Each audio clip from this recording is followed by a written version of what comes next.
great poet. Good friend, I'll take that. Let's like that. Sounds good. I don't know, I think I'll just read some things from the book.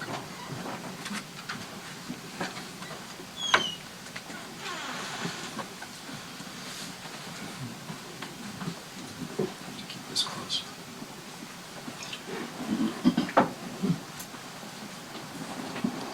Shadows on Glass. A friend arraigns my orphaned, simple past tense, finds it guilty of who knows what, pronounces and carries out her sentence, then admonishes me. Certain pronouns might be next. What can one tell her now love lies among yard lizards beneath the umber air, while she and I go free down courthouse steps toward lunch? That though I don't gloat, not the least compunction at representing scoundrels occurs to me. The sidewalk fills with sleuths, and on her face an irritated moue appears, which I recognize from abandoned mirrors, even as I can't say what for, since she can't either. Another day trip in the danger zone.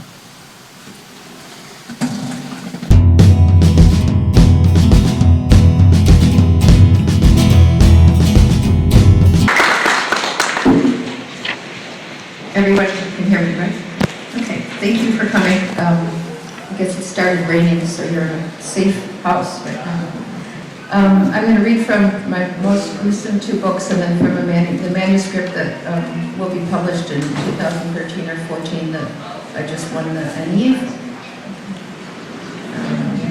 What else do I have to say? I think that's all I have to say, so here I go. And thank you, I see some of my students. Thank you all for coming. I'm glad there's food for you. So this book, Without, every poem is on the premise of a universe without some quality. So the first one I'm going to read is called Without Immortality, and it's based on the Wim Wenders movie where the angel falls to earth because he falls in love with a woman, so he loses his immortal status to associate with her.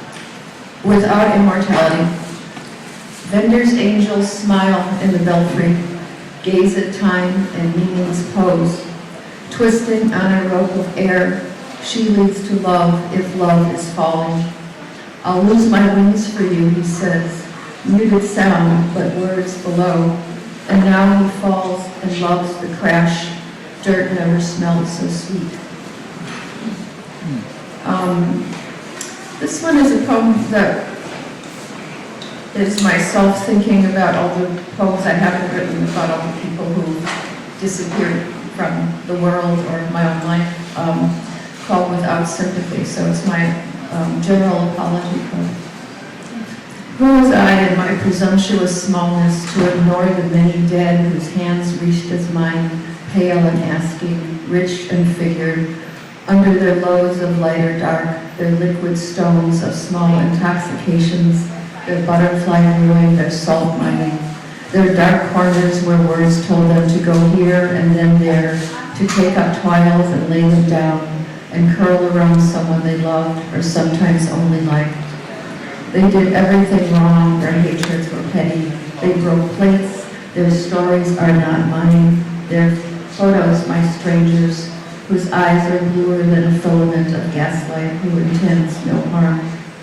I am sorry for my slights of everyone, my unturned cheek when they called. Will you forgive my sudden and vast catalog of prayers and charms, sparrows and dust motes, bees and ready doves? I am only trying to be what light recalls itself when it enters a room full of sorrows. And these two are more public poems. These are about events. The first one about Fukushima,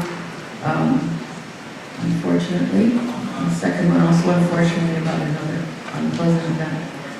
I think poets tend to write about unpleasant events. Unless someone asks them, say, to write a poem for a wedding or something, and they try to do their best, being pleasant. Without intention, and this is after Fukushima, gone the chaff, gone the half-offered prayer, the men in their white relief are bathed and punished. Gone the squalor of oceans, gone a species of trust. Numbers suggest a level of harm, devolution of the hour, machine hum under limit, overdetermined. A fence encloses a species of dust. Lightning is old and prepared. It wanders into the sea. And this is Without Peace, and this is about an episode where NATO inadvertently, they say, I hope, killed some boys who were out gathering lumber in the morning. And I don't know, whenever there's an accident where a group of boys get harmed, I think of my own children, of course. And I had a gaggle of sons, so it makes me think a lot of that. Without Peace, NATO helicopter gunners mistook them for insurgents.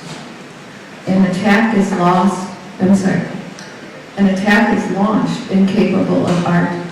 Precision, like the serpent, has a target. 9 boys with wood. The origin of music is work. They sang a song, a morning such as any, the gathering of sticks, the making of a fire.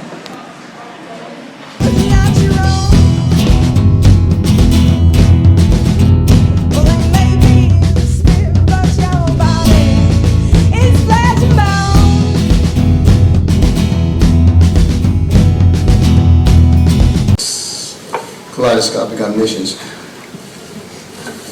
The poem I will read is Nexus of Phantoms from the Sri Lankan Loxodrome.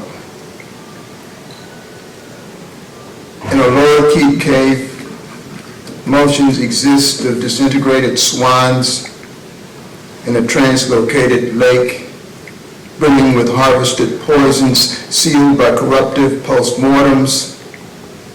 Such swans, staggered by microbial reasoning, their aggressive nest, anatomical with anomaly, with drifts of strenuous incarnadine meanings, with a thirst which hurdles conspiratorial invasives, alive with coronal oceanics, open like a clouded trail of rendings. Analogous with the ox, the pelicans, the mergansers, perhaps with the petrels and the gannets, under the power of darted mocking orations. The swans looking back on solemn blood perusal like a form of death breaking roses on a shore. It is the example of phonograms, of lost and compacted lenses turning within a charismatic fall line or an isonet, or what an avian would announce in Greenland as a catabolic wind.